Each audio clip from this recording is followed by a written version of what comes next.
మరొక అంశం చూద్దాం. ఏపీకి సంబంధించి బాబును తిట్టు అయినా పోస్టు పట్టు అంటున్నారు. బుడితి రాజశేఖర్ సర్వీసు పొడిగింపుపై విస్మయం వ్యక్తం చేస్తున్నారు. 2014-19లో కూడా ఆయనకు చంద్రబాబు ప్రాధాన్యం ఇచ్చారు, మళ్ళీ ఇప్పుడు ప్రాధాన్యత ఇస్తున్నారు. అంటే ఒకసారి రిటైర్ అయిన తర్వాత రీఅపాయింట్మెంట్ అనేది మళ్ళీ జరుగుతుందా? అది ఎవరి విషయంలో ఎక్కువసార్లు జరుగుతుంది అంటారు? అంటే క్విడ్ ప్రో క్వో అంటే నీకిది నాకది అనేటువంటి లావాదేవీలు ఉన్నప్పుడు సహజంగానే అధికారంలో ఉన్నటువంటి పార్టీల నేతలు అదేవిధంగా వాళ్లతో అంటగాకేటువంటి అధికారుల మధ్య అలాంటి సంబంధాలు అంటే అధికారులుగా ఉన్నటువంటి వాళ్ళు రాజకీయ నాయకులుగా ఉన్నటువంటి వాళ్ళు అధికారులకి పరస్పరం సహకరించుకొని లబ్ధి పొందేటువంటి పరిస్థితులు ఉన్నప్పుడు ఇలాంటి మినహాయింపులు లేదా పొడిగింపులు ఇవన్నీ కూడా ఉంటాయనేది మనకి స్పష్టంగా కనిపిస్తూ ఉంటాయి. అందువలన ఇప్పుడు ఆ రాజశేఖర్ అనేటువంటి అధికారి మీద వ్యక్తిగతంగా మీకు నాకు ఏమీ గ్రివెన్సెస్ ఏమీ లేవు. ఎందుకంటే ఆయన పనితీరును పరిశీలించింది గతంలో ఉన్నటువంటి ముఖ్యమంత్రులు జగన్మోహన్ రెడ్డి గారు, అంతకు ముందు చంద్రబాబు నాయుడు గారు, మళ్ళీ ఇప్పుడు చంద్రబాబు నాయుడు గారు.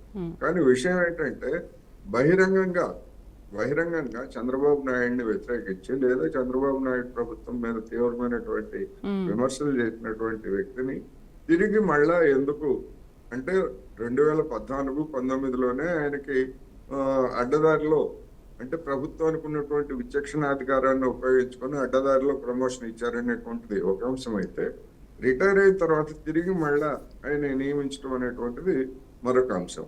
అందువలన ఇవాళ కూటమి ప్రభుత్వంలో జరుగుతున్నటువంటి వ్యవహారాలు తీరుతెన్నులను కనుక చూసేట్లయితే గతంలో ఏ విధంగా వ్యవహరించారు ఏమిటి అనేటువంటి దాన్ని పక్కన పెట్టి తమకు అనుకూలంగా లేదా తమ ప్రయోజనాలకు అనుగుణంగా ఉండేటువంటి వాళ్ళు ఎవరైనా అవినీతి అక్రమాలకు పాల్పడినా లేకపోతే మరొకటి పాల్పడినా అటువంటి వాళ్ళకి అందలం ఎక్కిస్తున్నారు అనేటువంటిది ఈ తాజా ఉదంతం కూడా మనకి స్పష్టం చేస్తాం.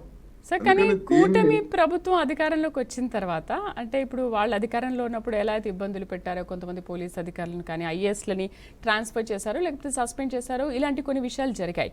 బట్ ఈ రాజశేఖర్ విషయంలో మాత్రం ఎందుకు ఇలా జరిగింది అనుకోవచ్చు?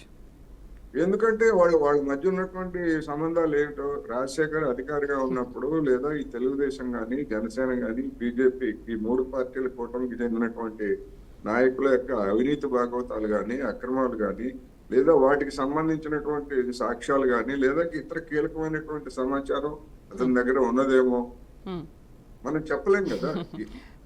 ఏమీ లేకుండా కొత్తగా సమర్థులైనటువంటి అధికారులు లేకపోయారా, లేకపోతే ప్రమోషన్లు ఇవ్వాల్సినటువంటి వాళ్ళు లేకపోయారా? అందుకని ఆ విధమైనటువంటి సర్వీస్ పొడిగింపు అనేటువంటిది అది అవాంఛనీయమయం. మామూలుగా సాధారణంగానే ఎవరికి ఇవ్వకూడదు. ఎందుకు అంటే అసాధారణమైనటువంటి ప్రతిభ కనపరిచారు అనుకుంటే వాళ్ళని సలహాదారుల రూపంలోనూ లేదా మరొక రూపంలోనూ ఉపయోగించుకోవడానికి ప్రభుత్వానికి అవకాశం ఉంది. కానీ సర్వీస్ పొడిగించడం అనేటువంటిది నిజానికి అది అవాంఛనీయమైనటువంటి పరిణామం. దానివల్ల ప్రమోషన్ ని ఆశిస్తున్నటువంటి వాళ్ళు ఆ వరుసలో ఉన్నటువంటి వాళ్ళు ఇబ్బంది పడతారు. అందువల్ల ఎందుకు ఈ విధమైనటువంటి చేస్తున్నారు అనేటువంటిది ఒకటైతే, ఇటీవలనే అదే ఆంధ్రప్రదేశ్ లో జరిగినటువంటి మరొక ఉదంతాన్ని కూడా మనం ఈ సందర్భంగా చెప్పుకోక తప్పదు. ఎందుకు అంటే విద్యుత్ ట్రాన్స్ఫార్మర్లకు సంబంధించి జగన్మోహన్ రెడ్డి గారి హయాంలో అధిక ధరలకు కోట్ చేసినటువంటి కంపెనీ షిరిడి సాయి ఎలక్ట్రికల్స్ అనేటువంటి కంపెనీ మీద తెలుగుదేశం పార్టీ పెద్దలు తీవ్రమైనటువంటి విమర్శలు చేశారు. ఆ కంపెనీకి అధికారంలో ఉన్నటువంటి జగన్మోహన్ రెడ్డికి ఉన్నటువంటి లావాదేవీల గురించి అప్పుడు తీవ్రమైన ఆరోపణలు చేశారు.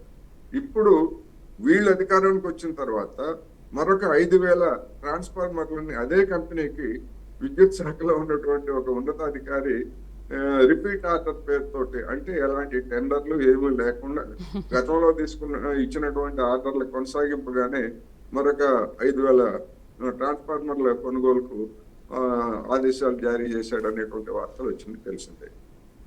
ఇది చూసిన తర్వాత ఎందుకు ఈ విధంగా అంటే గతంలో మనం చూసాం సెకీ ఒప్పందాల సందర్భంగా అసలు నాతో సంప్రదించలేదు, నాకు చెప్పలేదు అని చెప్పేసి అప్పుడు విద్యుత్ శాఖ మంత్రిగా ఉన్నటువంటి బాలినేని శ్రీనివాసరెడ్డి జనసేనలో చేరిన తర్వాత ఆయన ప్రకటించాడు.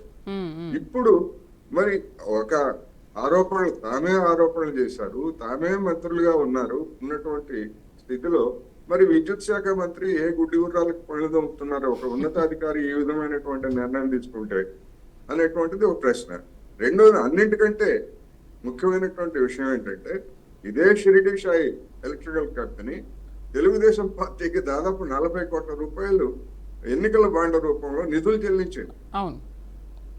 మరి ఎందుకు చెల్లించింది అని చూసినప్పుడు ఏ వాణిజ్య సంస్థ అయినా ఏ పారిశ్రామిక సంస్థ అయినా వాళ్ళ లాభాలు వాళ్ళ ప్రయోజనాలు ముఖ్యం కనుక ఎవరు అధికారంలో ఉన్నా వాళ్ళకి నిధులు ఇవ్వటం, ప్రతిపక్షంలో ఉన్నా కూడా నిధులు ఇవ్వటం అనేటువంటిది ఇక్కడ మనకు పసమెరుపు.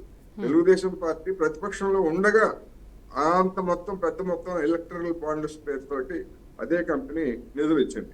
అవన్నీ సాక్ష్యాధారాలతోటి బయటకు వచ్చాయి సోషల్ మీడియాలోనో లేదా ఇతర, ఎందుకంటే వెబ్సైట్ లో వివరాలన్నీ పెట్టింది కనుక సుప్రీంకోర్టు ఆదేశాల మేరకు.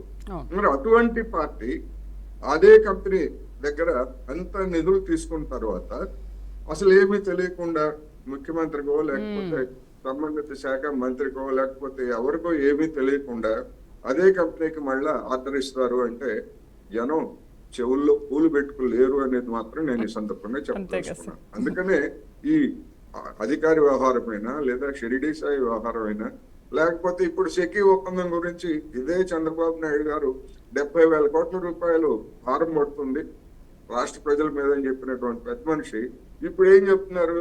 వివరాలు కావాలి, ఎలాంటి నివేదిక లేదు, ఇలాంటి సన్నాయి నొక్కులు నొక్కుతూ కాకమ్మ కబుర్లు చెప్తున్నారు. అంటే దాన్ని కొనసాగించడానికే నిర్ణయిస్తున్నారు. అదే విధంగా విద్యుత్ మీటర్లకు కూడా గతంలో పగలగొట్టిందని చెప్పినటువంటి వాళ్ళు మళ్ళీ వాళ్లే పెడుతున్నారు. అందుకని ఇదేమి నాకైతే ఆశ్చర్యం కలిగించలేదు.